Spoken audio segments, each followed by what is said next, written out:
Okay, so I finished The Marlow Murder Club written by Robert Thorogood. This was my first book by the author, and I found it middling. Not good enough to write home about, nor so bad that it's unreadable. It's just plain average. With my general thoughts out of the way, let's review this book like we always do. The Detective and the Method of Deduction, 3 out of 5. The Criminal, 3 out of 5. The Method of Crime, 3 out of 5. The detective in this story is Judith Potts, an old spinster who enjoys her daily routine and is quite content with her life. She hears a gunshot from her neighbor's house and upon searching, finds his dead body. Upon realizing that the police think of it as suicide, she decides to investigate the murder on her own. On her journey, she meets the other two protagonists, Becks, a by-the-books rule-following woman married to the local vicar, and Suzie, a seasoned off-the-books dog walker. Together they make an unlikely team.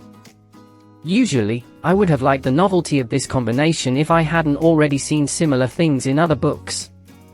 In my opinion, the story didn't provide anything new in terms of cast. I've met every one of these characters before in some other book. The author does try to make Judith more interesting by giving her a mysterious backstory, but in my opinion, he fails miserably. I guessed her entire history from a mile away. Besides the characterization, the author also fails to make the deduction enamoring. More often than not, the investigation follows along very simple lines of inquiries that anyone could have guessed. The only reason that they progressed further than the authorities is because they can more readily hear gossips. Also, most of their breakthroughs are due to happenstance. They meet every person of interest in the mystery through sheer coincidence. At no point in the narrative do the protagonists feel smarter than the average Joe.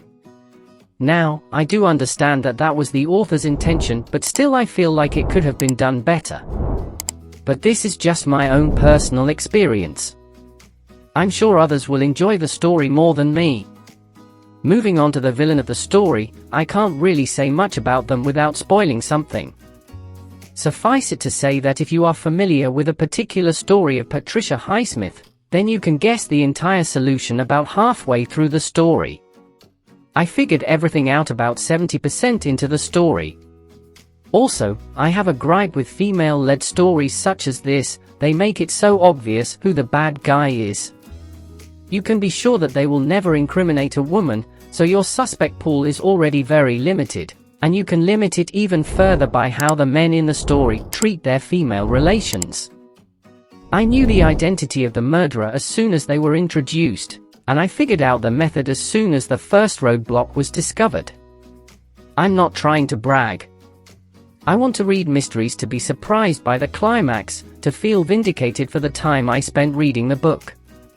Sadly, I couldn't find that with this book. I hope all of you have a better experience with this book. I hope you read it. It's a great cozy mystery. Can't wait to read more.